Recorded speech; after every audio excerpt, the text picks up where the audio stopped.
सकाळी लवकर उठलो ना, घेतली बुटं बिटं घालायला. थंडी पण एवढी बेकार पडली होती का काय सांगू. कसा दिसतोय मग मी सकाळी फुल हँडसम ना. अडकवली बॅग पाठीवर ना, निघालो ग्राउंडच्या दिशेनं. नमस्कार पब्लिक, मी दिनेश. स्वागत आहे तुमचं माझ्या नवीन एका मिनी ब्लॉगमध्ये. सकाळी सनसेट पण खूप भारी दिसत होता मित्रांनो, बघू शकता तुम्ही. पोचलो एकदाचा क्रिकेटच्या ग्राउंडवर. पब्लिका म्हणते आम्हाला पण ब्लॉगमध्ये घेऊन टाक, मग पब्लिकला पण ब्लॉगमध्ये घेऊन टाकला. इकडं रोहित भाईनं लगेच बॅट घेतली आणि केली बॅटिंग चालू. फुल लंबे षटकार मारित होता. घेतला बॉल हातात ना, केली बॉलिंग चालू ना. बघा कसा बॉलिंग करतोय मी.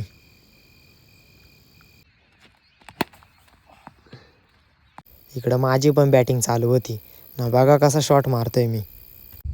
एक साईडला बॉलर आणला, नुसता धुवायला घेतला होता. नुसतं शॉटवर शॉट फुल लांब मारत होतो ना. आपला क्रिकेटचा मिनी ब्लॉग तुम्हाला आवडला असेल तर कमेंटमध्ये नक्की सांगा.